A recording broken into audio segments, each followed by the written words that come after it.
राजस्थान के एक गांव में एक किसान अपने परिवार के साथ रहता था। उसका नाम राजेश था। उसके पास जमीन जायदाद भी अच्छी थी। जमीन में अक्सर अच्छी फसल हुआ करती थी, जिससे उसके पास रुपए पैसों की कोई कमी नहीं थी। उसके 2 बेटियां थी। उसने दोनों को बेटों की तरह पाला पोसा, अच्छी शिक्षा दी। उसकी बड़ी बेटी का नाम सीमा था, वही छोटी बेटी का नाम रीमा था। दोनों संस्कारी और दिखने में काफी सुंदर दिखती थी। सीमा अपने स्कूल को पूरा करके डॉक्टर की पढ़ाई करने के लिए दिल्ली चली गई। राजेश ने अपने बेटी की पढ़ाई में कोई कसर नहीं छोड़ी। उसकी पढ़ाई में उसने खूब रुपया खर्च किए। कुछ ही दिनों में सीमा का रिश्ता आ गया। लड़का सरकारी डॉक्टर था। जब राजेश ने सीमा से इस बारे में बात करी तो उसने ये बात अपने पिता पर छोड़ दी। राजेश ने लड़के वालों को सीमा को देखने बुला लिया। उन्होंने सीमा को देखते ही शादी के लिए हाँ कर दी।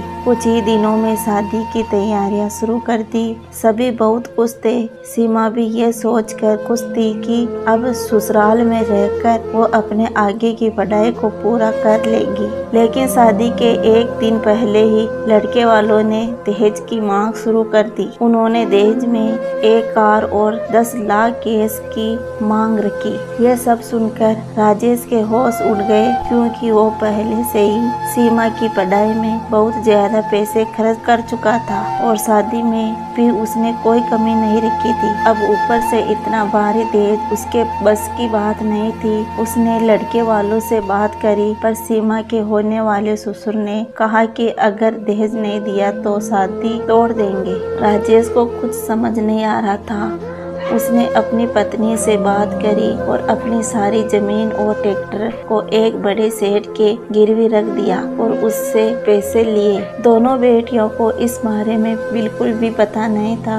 राजेश ने सीमा की शादी धूमधाम से कर दी और उनका मनचाहा दहेज भी दे दिया। राजेश की शादी की भाग दौड़ से फ्री होकर अपनी फसल को काटने की तैयारी करने लगा। लेकिन यहाँ भी किस्मत ने उसका साथ नहीं दिया। अचानक से मौसम बदला और जोरदार बारिश और ओलों से पूरी फसल बर्बाद हो गई। उधर रीमा इस वर्ष 12वीं की पढ़ाई करने के बाद इंजीनियरिंग की पढ़ाई की तैयारी कर रही थी। राजेश की हालत ऐसी हो चुकी थी कि उसके पास अब घर खर्च के भी गिने चुने पैसे बचे थे। वो और उसकी पत्नी बात कर रहे थे कि अब कैसे रीमा की पढ़ाई के लिए पैसे जुटाएंगे। ऊपर से सेठ को पैसे देकर अपनी जमीन और ट्रैक्टर भी छुड़ाना है, लेकिन उनके पास खर्चे के भी पैसे नहीं बचे।